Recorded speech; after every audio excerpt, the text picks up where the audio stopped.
El juicio en Nueva York, Estados Unidos, contra el exsecretario de Seguridad Pública, Genaro García Luna, está en la recta final. Los y las fiscales que acusan al exfuncionario calderonista por narcotráfico y mentir a la autoridad estadounidense presentaron un tercio de los testigos previstos y los alegatos duraron menos de la mitad del tiempo anunciado. Aún así, las personas llamadas al estrado por la parte acusatoria han forjado una narrativa. Durante los sexenios panistas, se pactó y ayudó a crecer y traficar al cártel de Sinaloa desde la instancia más alta encargada de la seguridad. Se habrían usado recursos públicos al nivel de dar instrucciones que permitieron el trasiego en el aeropuerto, y se habría alertado sobre redadas y operativos para evitar sus capturas o favorecer sus fugas. La nota en los medios y las redes fueron las menciones de dos presidentes, incluyendo al actual, y las ausencias de otros nombres. Muchas personas exigen justicia y otras alegan que este caso es contraproducente para la reputación de México. De eso va nuestra polémica en redes.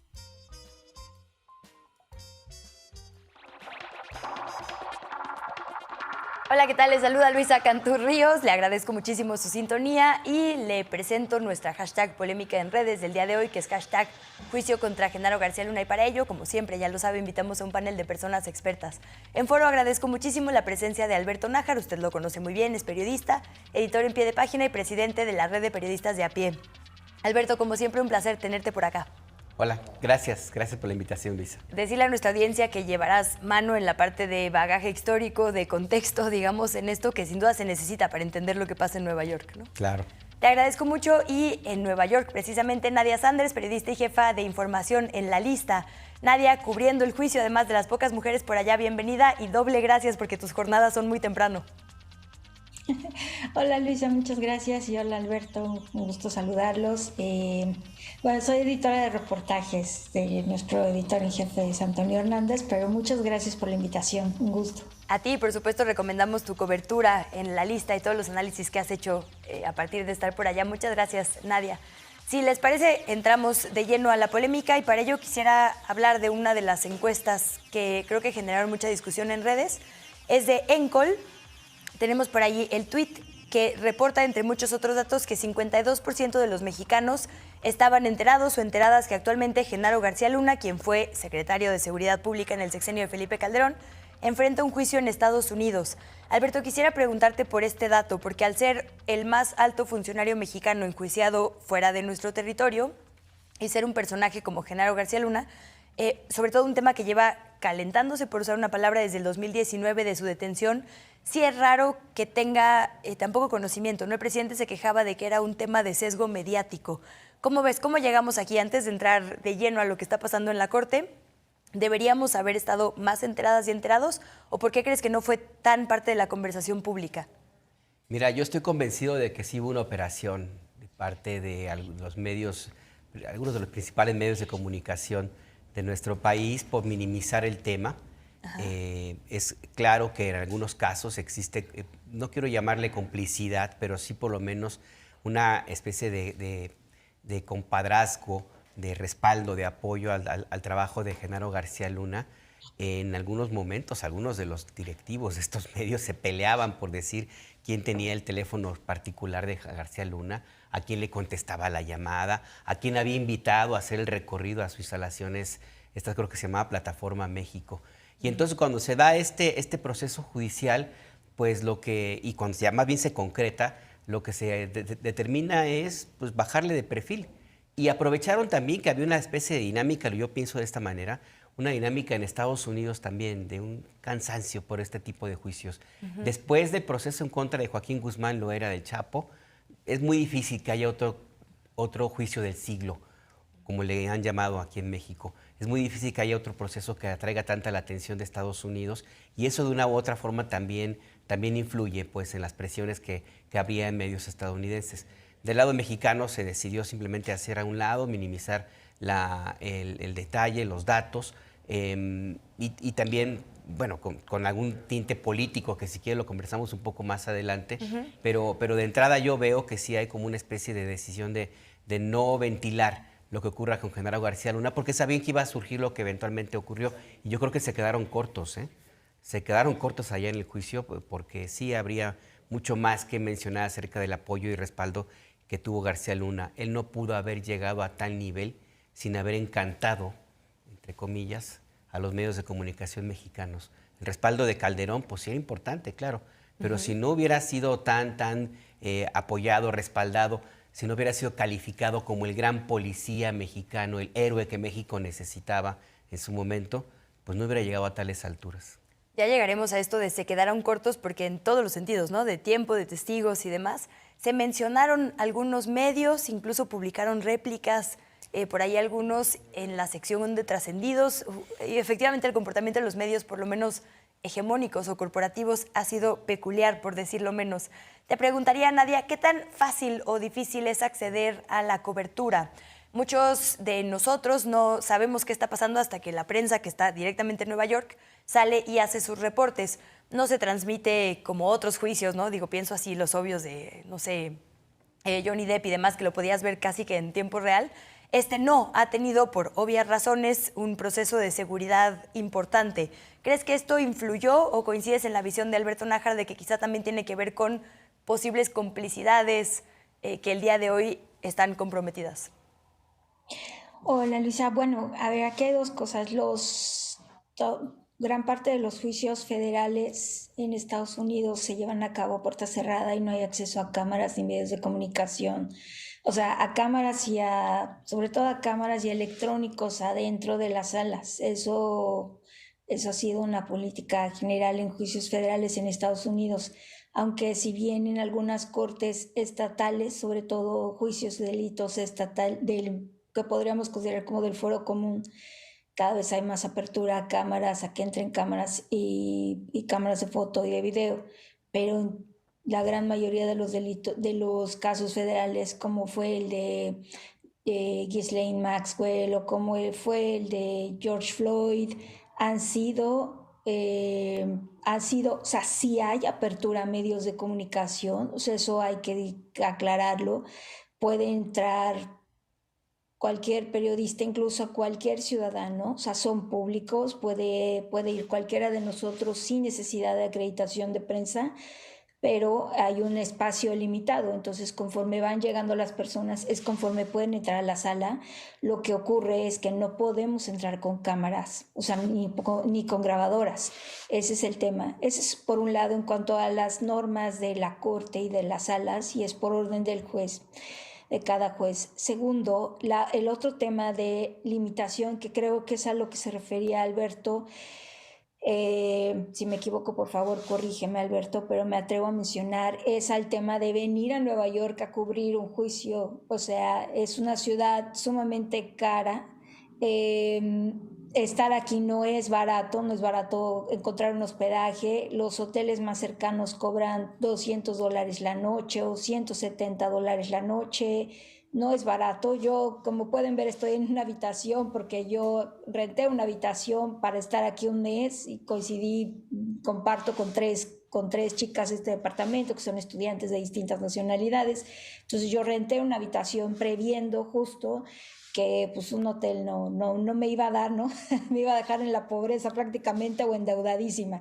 Entonces, como no tengo las habilidades para comprar y vender propiedades como la familia de García Luna, pues yo renté esta habitación y en eso sí ha sido un reto para muchos venir a cubrir el juicio, incluso para muchos medios de comunicación.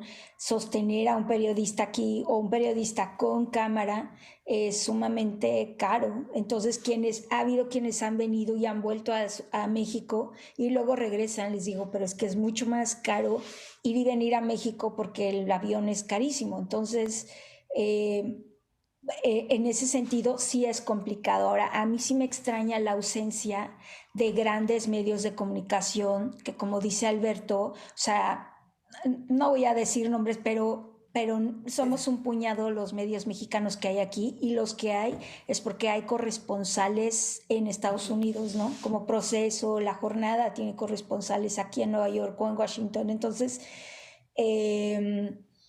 Digo, Milenio tenía tanto a su corresponsal como a anchors y a reporteros, pero son muy pocos los medios mexicanos que han enviado a periodistas aquí. Y habemos al menos un par que estamos aquí para nuestro medio y listo. Si te parece, Nadia, quisiera que viéramos justo un tuit de uno de los colegas que está por allá, Jesús García, que creo que ha hecho, digamos, una buena audiencia, particularmente en Twitter, porque me imagino, y tú nos contarás, supongo que toman notas como muy precisas y en cuanto sale hace estos hilos de Twitter como con los detalles de lo que pasó en la audiencia, en varios de los mensajes que ha estado publicando, porque son varios, pone como bullets, digamos, de lo más trascendente, ¿no? Uno de ellos dice, Alberto, el rey Zambada está conectando, cerrando cada uno de los puntos declarados por otros testigos. Tráfico de droga en el aeropuerto de la Ciudad de México, que a mi juicio es de lo más escandaloso. Pagos a García Luna, guerra entre cárteles, protección desde Fox y con Calderón. Reuniones en restaurante de esta calle Campos Elíseos en Polanco entre integrantes o presuntos integrantes del narco y el exsecretario de Seguridad Pública. Para muchas y muchos de nosotros, la palabra de los periodistas es todo sobre este juicio, ¿no? Básicamente, estos hilos y los reportes en este puñado de medios que nos narraba Nadia son nuestra conexión con eso que está pasando y con la posibilidad de que esto haya pasado en México. Tú, bueno, a tu juicio, de esto que él resalta como los puntos más importantes, ¿cuáles permearon y cuáles no en la conversación? Porque, digo, el aeropuerto no infiltrado, a mí me parecería, restaurantes en Polanco a plena luz del día, estas reuniones, ¿no? Y efectivamente, si no fuera porque se está transmitiendo en la mañanera un resumen y por estos pequeños medios, realmente no estaríamos hablando de eso tanto en México. ¿Tiene que ver con este exceso o con qué lo...? Digo, son puntos muy concretos, ¿no? ¿Qué pasa con la conversación? Mira, el tema del aeropuerto tiene ya tiempo que se sabe, se ha publicado.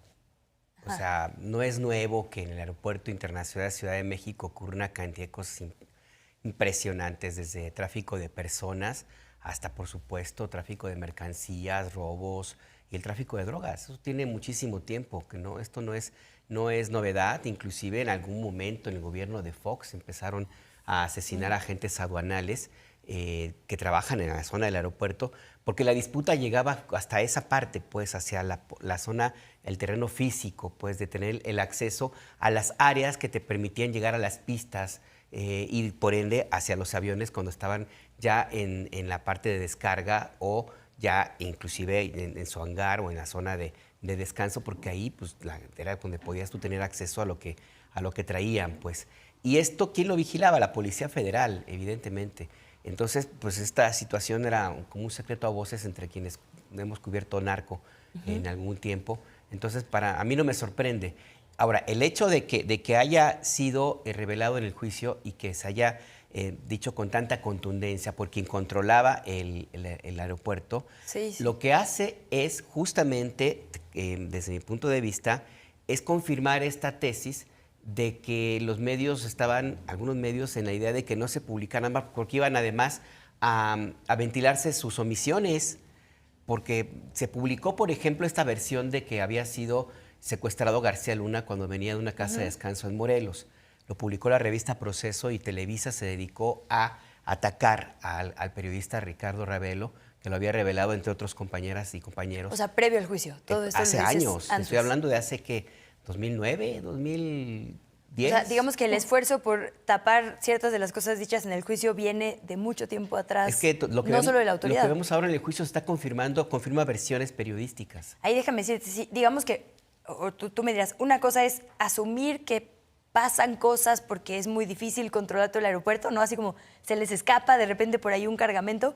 Y otra es, había un código para que se quitaran, ¿no? O sea, un código entre todo el personal, pues, para dejar pasar ciertos productos a ciertas horas, ¿no? Como que se confirma incluso un modus operandi. Claro. Todo esto se sabía entonces. Sí, claro, se sabía, estaba ya, lo del código, eso sí, para que veas, no estoy muy seguro Sí. que se haya publicado a ese nivel, a ese detalle, pero de que existía ya la noticia de que había tráfico de drogas y de que llegaba una gran cantidad de estas sustancias, pues sí, claro, inclusive la DEA llegó a mencionar en algún momento hace varios años, y hace varios, inclusive terminado el sexenio de Calderón, que después de Manzanillo, Veracruz, y Lázaro Cárdenas, el aeropuerto internacional de la Ciudad de México, es uno de los principales puertos de entrada de drogas sintéticas y de precursores para hacer drogas sintéticas. Pues, O sea, así está catalogado como un punto de entrada de drogas, y por la DEA de hace años. Entonces, lo que te digo es que lo que ahora ocurre en el juicio, se confirman las versiones periodísticas, se confirman las omisiones en su momento de los medios mexicanos y la protección que hubo de los medios mexicanos a García Luna cuando se publicaban esas versiones. Por eso a esa hora minimizan lo que ocurre en el juicio. pues déjenme plantear un tema, nos quedan un par de minutitos, Nadia, pero para ir cerrando este bloque y si les parece dedicarle un buen espacio en el que sigue, a pesar de todos estos temas que ya les ponía, digamos que también puso sobre la lupa Jesús García, creo que lo que más interacción, reacciones de la oposición, del propio gobierno y del Partido Morena aquí en nuestro país fue la mención del nombre Andrés Manuel López Obrador, ¿no? A pesar de que fue un supuesto y no, digamos, una declaración directa de los testigos, es decir, fue una pregunta del abogado defensor de Genaro García Luna de ¿usted recuerda que dijo esto, que se le entregó dinero al abogado Gabriel Regino para una campaña de López Obrador? Y dice él, pues no lo recuerdo porque no dije eso. La sola mención acaparó, digamos, mucha parte de la conversación. Entonces parece que sí hay momentos del juicio que a pesar de, como dice Nájar, tener mucho tiempo sonando, no han logrado ser parte de la conversación pública y otros que solo la mención logran muchísima difusión, Nadia. ¿Eso pasó también allá o solo fue, digamos, reflejo aquí en las redes mexicanas? Bueno, hubo dos cosas. Hubo periodistas con mucha experiencia que dijeron, eso es no nota, y yo estoy de acuerdo con ellos, es no nota. Pero yo sabía que el simple hecho de que se mencionara el nombre de Andrés Manuel López Obrador en el juicio era nota. O sea, valía la pena mencionar, registrar lo que estaba ocurriendo aquí. Entonces, lo que ocurrió fue que sí, ¿qué pasa? Los testigos que colaboran con el gobierno tienen varias reuniones desde que deciden ser colaboradores, desde que se declaran culpables o se entregan y deciden colaborar con el gobierno de Estados Unidos. Tienen varias reuniones durante varios años o meses o semanas y el gobierno toma nota de todas esas reuniones y es como empiezan a contar y ellos empiezan a tomar nota de todo lo que van diciendo. Cuando el equipo de la fiscalía va a traer a un testigo, una de las luchas que tenía la defensa de García Luna es necesito saber quién va a venir, porque necesito estudiar las notas de esa persona, las notas de las reuniones que ha tenido con el gobierno para conocer mi estrategia de defensa. Y pasaba que había ocasiones en las que tenía una lista de 30 testigos y el abogado no sabía quién iba a ir al día siguiente o al lunes siguiente. Entonces, cuando se sabe que va a ir el rey Zambada, lo que hace la defensa es tener acceso a esas notas. Incluso pelearon notas, decían, solo me han entregado 3 notas cuando se han reunido como decenas de veces con el gobierno y yo no estoy teniendo acceso a toda la información que este testigo ha brindado. ¿Cómo puedo justificar? Y este es como un juicio que se da backstage, como que se da a través de mociones, de escritos que se mandan al juez y que se tiene acceso a través de Pacer cuando no están selladas. Entonces, una de las batallas de la defensa era, no estoy teniendo todas las notas a la mano. Cuando finalmente llega el rey Zambada, las preguntas que hace el abogado es con base en eso, con base en las notas que se tomaron en las decenas de reuniones que tuvo el rey Zambada con autoridades. O sea, no se lo inventó, digámoslo así. Y la moción que pide la persona, Sarita Comaredi, que encabeza el equipo de la fiscalía, fue porque se trataba de un presidente en funciones y pidió, dijo, si el punto del abogado es demostrar que hay más funcionarios públicos implicados en sobornos, eso ya lo logró. Pero me parece delicado que hable de un presidente en funciones porque el testigo teme por la seguridad de su familia que está en México. Y esto se supo gracias a que el periodista Keegan de Vice News publica las transcripciones de lo que se dijo en corto con el juez, lo que le llaman sidebar. Y estas reuniones en corto con el juez, no, aunque estés en la sala no las puedes escuchar porque te ponen una disonancia, te ponen un sonido ahí como giseo para que justo no escuches ese diálogo que están teniendo con el juez. Entonces, Sarita pide sidebar y le dice lo que él está diciendo, lo que él está diciendo pone en peligro a mi testigo, básicamente a su familia en México. Y entonces le dice el juez, ¿de dónde estás sacando eso? Y él dice, de las notas. Yo lo estoy sacando de las notas. Entonces fue de verdad hasta peligroso y irresponsable lanzarse contra el abogado cuando él estaba haciendo literal, estaba haciendo su trabajo. Porque además a él le paga la corte, es un defensor de oficio, no es contratado por García Luna, no es empleado de García Luna y su trabajo es ese. Y si él no hace su trabajo, pues hasta también puede tener otras consecuencias. Entonces, sí, y la nota es que Jesús el Rey Zambada dijo enfáticamente, no lo recuerdo simplemente porque no es cierto. O sea, yo no dije eso, ¿no? Entonces, bueno, pues ahí ya se desató la polémica y demás, pero sí fue, me parece que, bueno, no le quiero poner calificativos, pero completamente innecesario, además para, pues alguien que es un abogado de oficio, es eso, César de Castro, no tiene, por lo menos a él le fue asignado el caso por la corte, ni siquiera él lo buscó. Entonces crear monstruos y crear demonios y demás me parece pues que no tiene sustento alguno en este caso. Déjame parar ahí esta conversación porque sé que tendremos más comentarios al respecto. Vamos a una pausa y regresamos con más. Mientras nos puede hacer llegar sus preguntas o comentarios a @canal14mx. Volvemos.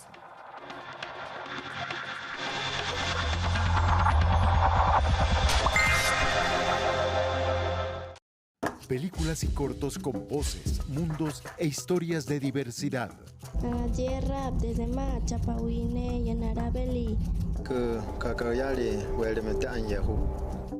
No te preocupes de mí, yo sabré cómo sobresalir. Cuarta muestra de cine en lenguas originarias.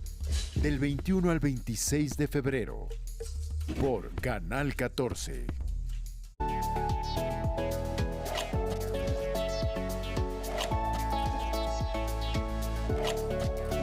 Soy el doctor Alfredo Victoria y quiero invitarles a la nueva temporada de Consulta Directa, un programa donde trataremos temas relevantes para la salud y tu bienestar. Nuestros invitados son médicos especialistas que responderán de manera clara y directa todas tus dudas. Acompáñanos los martes a las 11:30 de la mañana por Canal 14. Leer transforma, enriquece, educa, pero sobre todo da libertad. 44 Feria Internacional del Libro del Palacio de Minería, un clásico de la Ciudad de México. Del 23 de febrero al 6 de marzo de 2023. Invita a la UNAM a través de su Facultad de Ingeniería. La feria del libro más antigua del país. Recuerda, más libros, más libres.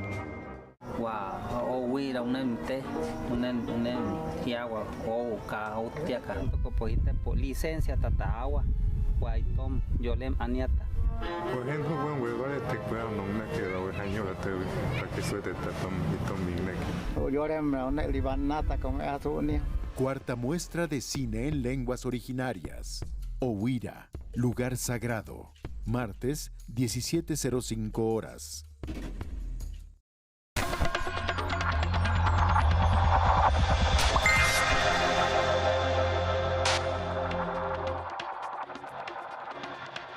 Gracias por seguir en hashtag Polémica en Redes. Seguimos hablando sobre el hashtag juicio contra García Luna. Alberto, al final, como ya nos explicaba Nadia, este juicio se va a reducir a que los fiscales y las fiscales o el abogado convenzan a 12 personas de la ciudadanía, ¿no? Al jurado estadounidense. En su sistema de justicia, así funcionan las cosas a diferencia del nuestro. Y por eso ha sido muy importante la mira que hemos puesto en estos personajes. Como que el equipo de fiscales se ha diluido un poco más, pero César de Castro sí ha sido un personaje central. Déjame poner un par de tweets para que hablemos sobre este protagonismo bueno o malo que ya dejaba entrever Nadia. El primero, efectivamente, cito otra vez a Jesús García porque él publicó esto que nos decía Nadia, las transcripciones de las notas, digamos, sobre este hecho pues que causó la pregunta. Dice Jesús: gracias, Keegan, citando a Keegan Hamilton, el reportero de Vice que hizo públicas estas transcripciones. Documentos confirman que César de Castro reconoce que citó notas sobre el rey Zambada y que no sabía de quién eran, pero no eran del rey sobre Fox y AMLO. Se mega confirma la mentira, dice en este caso Jesús, que atribuyen al rey sobre los $7 millones para la campaña de AMLO. El juez lo paró. Y bueno, aquí efectivamente están publicadas en Twitter las transcripciones para quien las quiera ver. Entonces ahí muchísima gente dijo, bueno, esto está sospechoso, ¿por qué este abogado tomaría esa postura? Sale después este video, lo cito de la cuenta de Ricardo Rocha, pero bueno, lo publicaron un montón de otros medios, y es el momento en el que la prensa mexicana le pregunta a César de Castro si se va a disculpar con el presidente López Obrador, ¿no? Entonces, efectivamente se vuelve un tema bastante más grande que pone a este abogado en la mira pública. Y finalmente, no, si quieren ya no lo corremos por cuestiones de tiempo, pero vamos con uno de Salvador García Soto, el más reciente, que publica una carta de este abogado, Gabriel Regino, que también salió a colación en el juicio, como el presunto, digamos, intermediario entre esta transacción de dinero, por no llamarle soborno. Y el abogado Gabriel Regino contesta diciendo que pide a la Asociación de Abogados de Nueva York que revise la actuación de César de Castro porque le parece que está actuando por intereses propios en vez de la verdad y que considera que lo nombró falsamente en un asunto que no tenía nada que ver con el asunto central del juicio, ¿no? Entonces, efectivamente, de ser el tema Genaro García Luna y el narco, el tema se volvió el abogado. Esto, dice Nadia, puede ser muy peligroso. ¿Cuál es tu opinión, Alberto? Es que el abogado es un pretexto. Ok. Básicamente, a ver, haz la comparación. Se minimiza la información sobre Genaro García Luna, que tiene, bueno, que repartió mucho dinero, según los propios testigos, que fue muy popular en los medios mexicanos en la época del Calderonato, que en esa época del Calderonato los medios de comunicación firmaron un pacto de silencio para no mencionar la palabra narco, para ocultar la guerra sangrienta que había desatado este pobre sujeto que se apellida Calderón Hinojosa. Llegaremos a él. Exactamente. Entonces minimizas esa información y en cambio destacas enormemente el desliz, o como le querramos llamar, la mención de Andrés Manuel López Obrador. ¿Por qué? Bueno, una, evidentemente, pues la cuestión de venganza o de ánimo que tiene mucho tiempo los medios en contra de Andrés Manuel. Pero dos, porque se trata de quitarle la bandera al presidente. El presidente ha hecho de Genaro García Luna un ícono de la corrupción del gobierno de Felipe Calderón y de Enrique Peña Nieto, que también le dio contratos. Entonces, para poder desbancar esa popularidad y esa bandera que tanto le ha granjeado popularidad al presidente López Obrador, necesitas quitársela.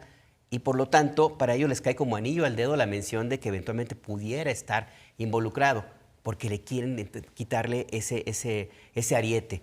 Quieren, vamos a decirlo de esa manera, le quieren arrebatar la posibilidad de una victoria. Porque si Genaro García Luna es sentenciado, se confirma la tesis del presidente de la República y por lo tanto, pues la popularidad y el respaldo de la gente, pues eventualmente puede llegar a crecer. Pero si en cambio, si resulta lo contrario, ya tienen elementos para decir que es un mentiroso el presidente, que esa es la idea que tienen ellos al momento de destacar a ese nivel este gazapo o esto como le querramos llamar con el abogado. Se trata de quitarle al presidente la bandera política, de quitarle, rascarle, minimizarle la posibilidad de que tenga éxito lo que él ha dicho desde hace mucho tiempo. Y por lo tanto, pues de esa manera, pues es una jugada más bien política interna. Es tratar de llevar un juicio en Estados Unidos al terreno de la política interna. O sea, y esto pues, es una decisión, yo no le quiero poner adjetivos, pero pues me llama mucho la atención esta tesis. No es casualidad, hombre, no es casualidad que hayan tomado esta determinación. Forma parte de esa misma estrategia de no reconocer lo que pueda tener razón el gobierno de la República. Porque no quieren, o sea, porque es una bandera importantísima, porque si gana el presidente, si confirma en este caso que tenía razón en su alegato en contra de Genaro García Luna, pues detrás de él van todos los que ha señalado en ese momento.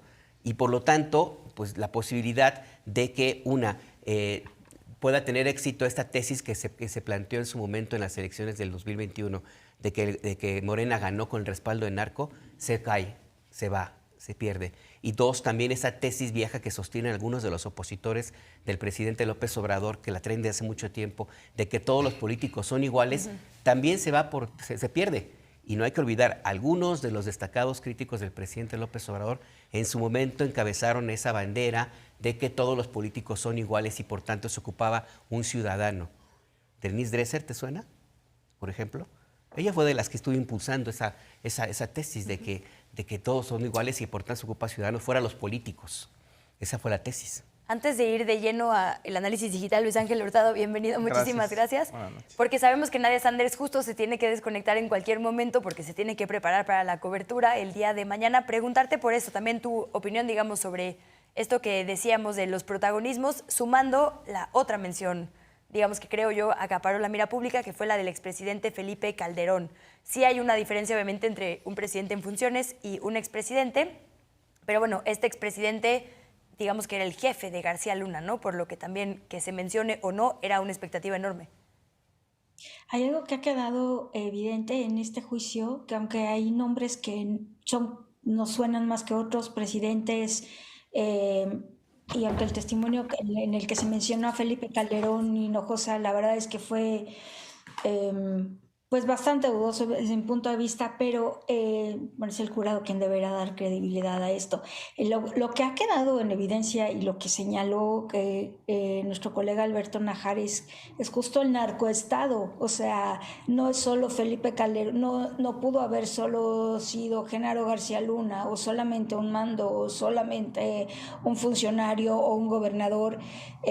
Son los medios de comunicación que han recibido sobornos justamente para ocultar lo que está pasando en el país, y la muestra, el botón de muestra fue el Universal, que quedó evidenciado con pagos de 25 millones de pesos para silenciar lo que estaba pasando en el país, y el secuestro que había sufrido García Luna y que había publicado el semanario Proceso. Han sido jueces, han sido políticos que empiezan desde alcaldías, como Roberto Sandoval, que empezó en Tepic, llegó a ser gobernador con una campaña supuestamente financiada por los Beltrán Leiva, según dijo Edgar Beitia. Es el Congreso que llevó a Edgar Beitia a ser fiscal del Estado, como sabiendo el tipo de historial, el tipo de persona que era Edgar Beitia, el tipo de criminal y de asesino, el Congreso entero de un Estado lo nombra procurador, o sea, lo nombra fiscal. Es toda esta...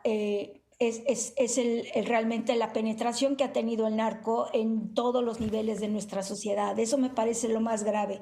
Y creo que centrarnos en un personaje únicamente, en Felipe Calderón o en Gabriel Regino, sí sirve como un ejemplo, pero en verdad lo que ha quedado aquí evidente es que han penetrado corporaciones de todos los niveles, municipal, estatal, federal, que se han encargado de trabajar. Es más, los mismos integrantes del crimen organizado reclutados como policías locales. Eso me parece que estaríamos perdiendo el foco, cerrando demasiado el obturador y no estaríamos abriendo el gran angular del nivel de penetración que tenemos del narcotráfico en el país.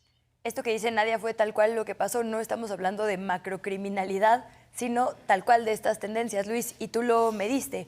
El Laboratorio de Tecnopolítica reportó que algunas de las palabras más frecuentes en la conversación, por lo menos en redes, fueron presidente, ya sea Andrés Manuel López Obrador o Felipe Calderón en estas menciones, soborno y defensa, ¿no? Lo que decíamos, se puso en la mira a César de Castro como excusa o como estrategia, pero no estamos hablando del problema central, sino de estas palabras en específico, Luis. Sí, por supuesto. Nosotros desde el Laboratorio de Tecnopolítica hemos dado, digamos, seguimiento a todo lo que tiene que ver justamente con el juicio de García Luna, porque justamente este juicio, a lo largo, digamos, de las diferentes sesiones que ha tenido, pues ha generado tendencias distintas. Vamos a poner el ejemplo justamente dependiendo de las menciones.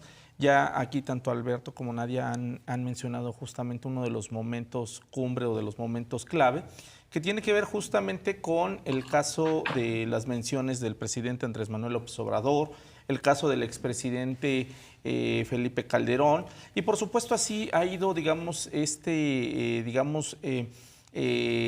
listado, digamos, de personajes alrededor de este juicio. Esto, por supuesto, las redes sociales no han estado alejadas. Lo que sí detectamos nosotros es que las tendencias fueron acorde a las menciones de los personajes, por una parte, pero alrededor de cada personaje había palabras clave. El caso del expresidente Felipe Calderón, encontramos que las palabras que se utilizaron frecuentemente fue un narcoestado, fue también corrupción, fue también cómplice. Encontramos también algunas de las palabras, bueno, una de ellas fue muy emblemática, que tenía que ver rata, etcétera, etcétera. El caso justamente del presidente López Obrador, ahí hay un elemento importante que hay que destacar de la mención que se hace, es que justamente aquí viene un choque, digamos, de dos narrativas. Por una parte, una narrativa que buscaban posicionar y decir que el gobierno de López Obrador pues, era el mismo a los que le habían antecedido, y por otra parte los otros diciendo todo lo contrario, las narrativas distintas. De hecho, estamos viendo en pantalla justamente el caso de la mención de Mayo Zambada. Aquí las palabras más utilizadas, bueno, ya lo veíamos: Luna, presidente, campaña, García Luna, soborno y precisamente defensa. El caso de soborno pues tiene que ver con el elemento que venía antecediendo, no solamente con este caso de esta mención del presidente, sino con todo aquello que gira alrededor de García Luna. Recordemos la mención que dice Nadia justamente de los sobornos que recibieron muchos medios de comunicación durante la administración de Felipe Calderón principalmente, pero hay que decirlo, también desde el Vicente Fox ya se venía, digamos, esta tendencia. En ese caso, pues las redes sociales han sido un escenario en el cual, por una parte, vemos cómo se ha exhibido públicamente el malestar, digamos, o la forma de expresión de la sociedad en contra de ciertos actores, y por otra parte también hemos visto cómo las redes sociales han servido para difundir detalles, pero aquí hay un dato interesante, estimada Luisa y auditorio, también han servido para difundir desinformación.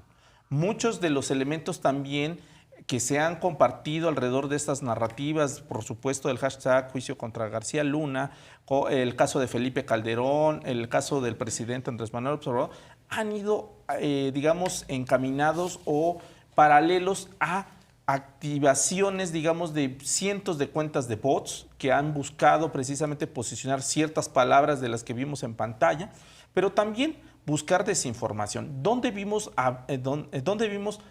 el pico, digamos, de mayor información falsa en lo que va del juicio de García Luna? Justamente cuando se hace la mención de Andrés Manuel López Obrador. Ahí es donde detectamos mucha desinformación o muchas fake news que trataban justamente de hacer esa similitud, digamos, de las menciones previas, el caso de Felipe Calderón, el caso del Universal también que fue mencionado. Tratar de comparar justamente las declaraciones de los actores, de los distintos testigos, con lo que se había mencionado, que no fue mencionada, por supuesto, de una forma negativa, como sí los otros que ya han sido señalados. Y cómo aquí sí juega un papel importante la desinformación. La desinformación en el sentido de la imagen, digamos, de Andrés Manuel López Obrador, el presidente Andrés Manuel López Obrador, saludando, digamos, a la mamá del Chapo Guzmán.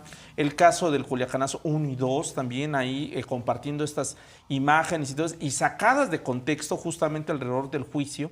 Y así como estas, pues hay muchos ejemplos que empezamos a detectar, donde justamente lo que se busca es que la opinión pública, por lo menos en las redes sociales, empiecen a tomar partida, digamos, en este juicio con una intención, pues básicamente positiva o negativa en contra de los actores. El caso de Andrés Manuel es importantísimo porque se busca comparar o hacer una similitud con los, digamos, expresidentes, el caso de Felipe Calderón, el caso de Enrique Peña Nieto y, por supuesto, de muchos más. Déjame cerrar este bloque porque ya tenemos que ir a un corte, Luis, para seguir hablando sobre el posicionamiento de narrativas en el tercer y último que tendremos en esta polémica.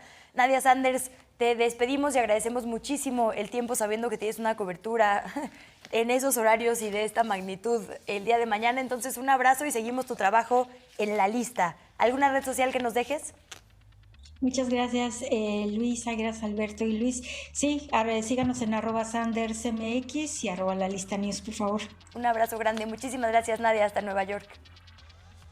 A nuestra audiencia le dejamos la pregunta que le estamos haciendo el día de hoy a través de todas nuestras redes, YouTube, Twitter, Facebook e Instagram. ¿Consideras que el expresidente Felipe Calderón debería ser investigado y enjuiciado por sus posibles vínculos con Genaro García Luna y el narco mexicano. A, sí, B, no, C, no lo sé, o D, otra opción. Ya tuvimos 2 bloques de disertación para poder contestar. A la vuelta le sumamos más datos para analizar. Regresamos.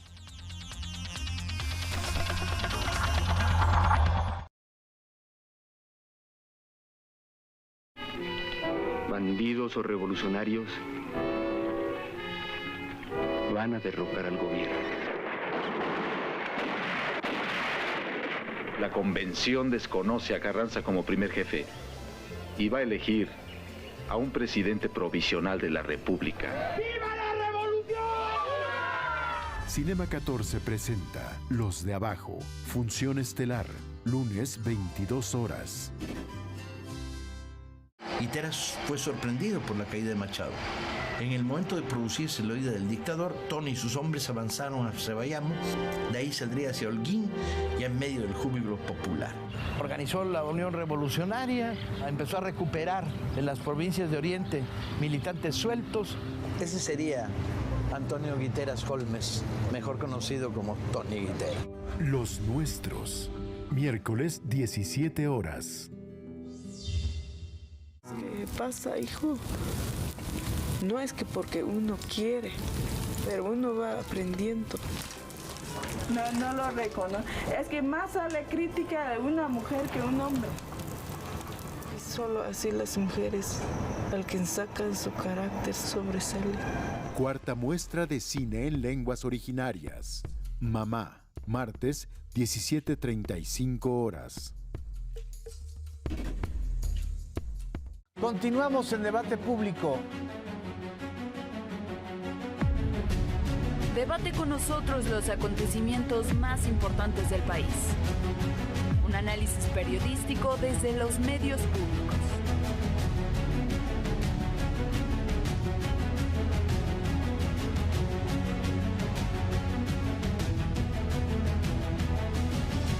Debate público, martes, 21 horas.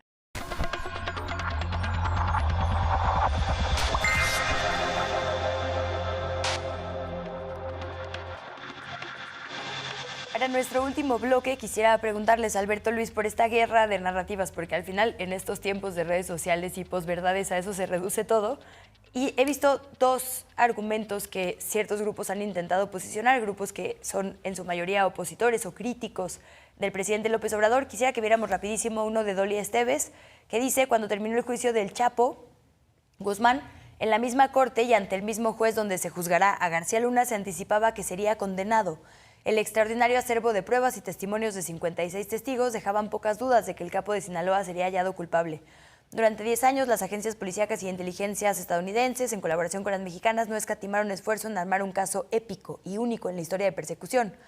Bla, bla, bla. Y luego dice: con García Luna el desenlace es incierto.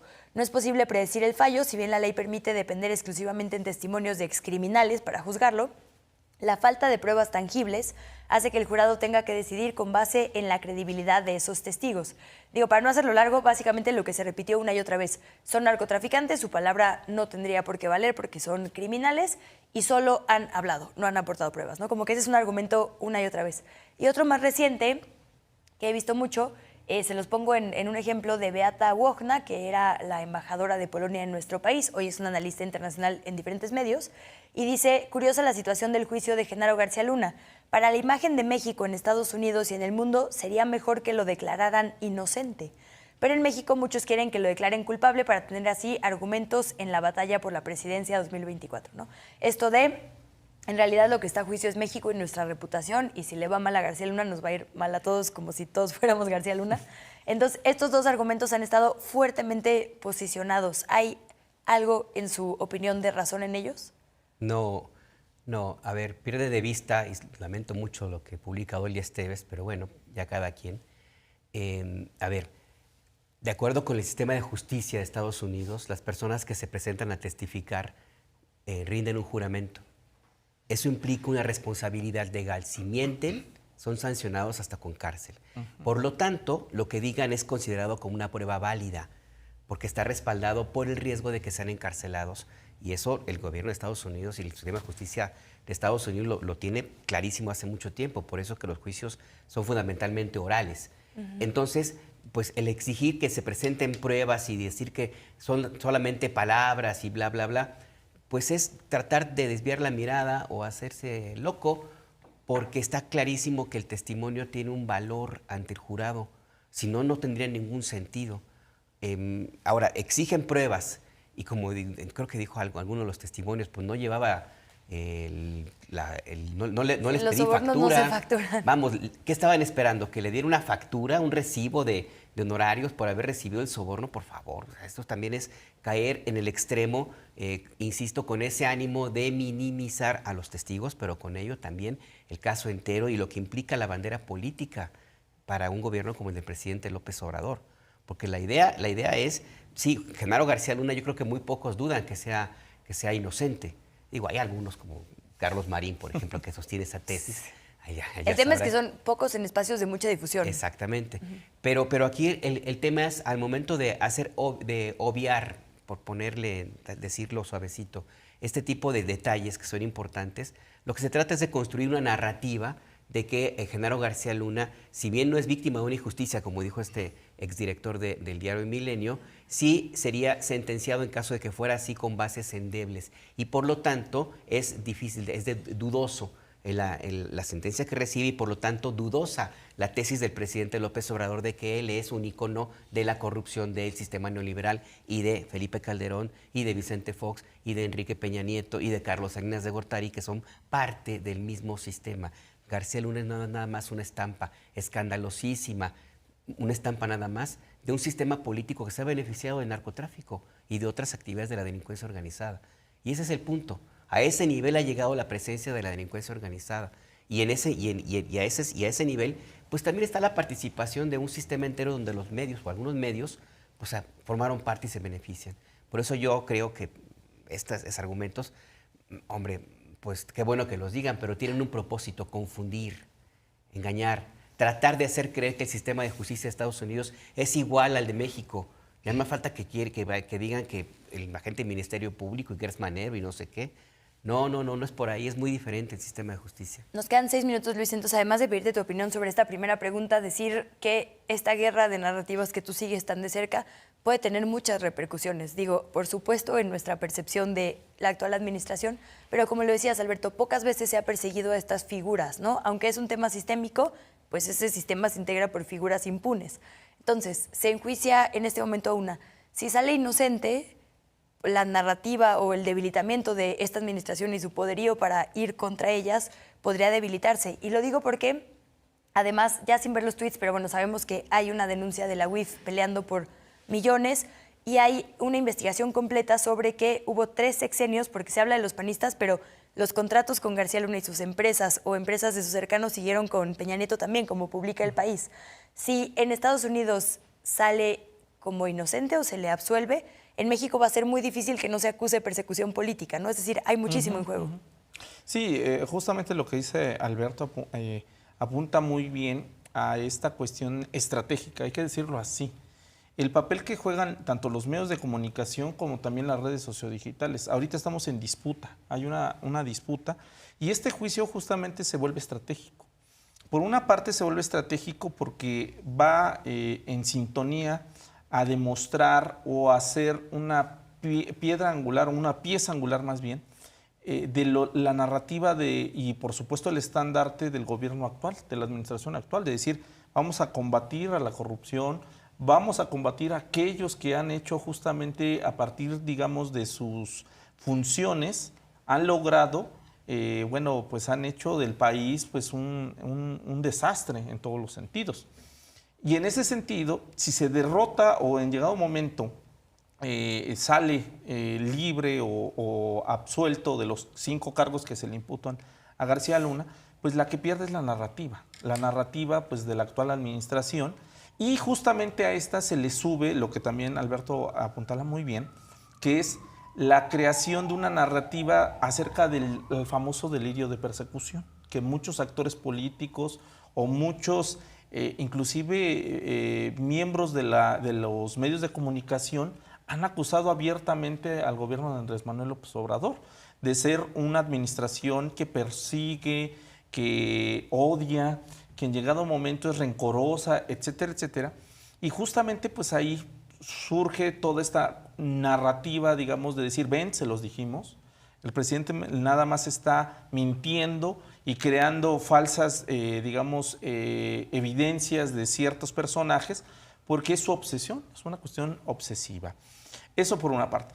Y por otra parte, pues no hay que olvidar más bien que el silencio de estos medios de comunicación también se debe pues a la complicidad que hubo o ha habido de estos medios de comunicación con muchos actores políticos, muchos funcionarios en los sexenios pasados, empezando desde Vicente Fox hasta el de Peña Nieto, en donde justamente, y que no es casualidad que la inversión o por lo tanto el presupuesto en materia de comunicación social o destinada a los medios de comunicación se incrementara desde Vicente Fox hasta Peña Nieto. Entonces, esto es parte, digamos, de toda esta situación en la cual muchos de estos medios deciden pues guardar silencio en algunos casos, que es una forma también de desviar la información o no, de no aludir algo que es relevante, digamos, para la sociedad mexicana. Y por otra parte, o distorsionarla, tratar de distorsionar y confundir, digamos, a la sociedad con estos elementos. Hay que recordar que esto no exonera también a García Luna. Hay que ser sinceros y en todos los ámbitos que aquí en México hay 2 juicios por los cuales se le ha abierto justamente carpeta de investigación. Uno de los más emblemáticos es el caso Florence Cassés, que ya se le comprobaron pues que sí hizo un montaje y por lo tanto debería de ser culpable en ese sentido. Nos queda un minutito, últimos pensamientos o algo que le dejen a nuestra audiencia a seguir en este proceso. Híjole, pues hay que estar muy pendientes esta semana porque ya está, el jurado se reúne mañana, este martes, y va a tomar su determinación. Entonces sí será importante lo que ocurra allí. Si es encontrado culpable, bueno, ya el caso va a seguir su ruta. Si es absuelto, tendrá que ser devuelto a México y la papa caliente llega a la oficina de Alejandro Gertz Manero, el fiscal general de la República, con todo lo que eso implica. Fue un gran adjetivo, la papa caliente. Luis, ¿con qué nos dejas? Pues justamente yo me quedo con esta parte de la lucha comunicativa y la batalla comunicativa, no solamente de este juicio, sino la que se va a desencadenar en llegado momento si se considera que García Luna es inocente. Porque esto apuntalaría todo a una narrativa que va a buscar tener eco en todos los medios de comunicación rumbo justamente a la elección presidencial de 2024. Pues Alberto Nájar, Luis Ángel Hurtado, muchísimas gracias como siempre por haber venido a esta polémica en redes. Gracias. Gracias a Nadia Sanders, que nos acompañó también en la primera parte, y a usted por haber votado de la siguiente forma en nuestra encuesta. Le recuerdo la pregunta. ¿Consideras que el expresidente Felipe Calderón debería ser investigado y enjuiciado por sus posibles vínculos con Genaro García Luna y por lo tanto con el narco mexicano?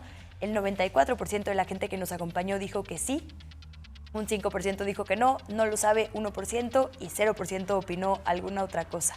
94% dice que esto sería apenas el principio, entonces sin duda algo que nos dará para muchas polémicas más. Gracias a la producción y por supuesto a usted por ser nuestra audiencia. Nos vemos en la siguiente emisión.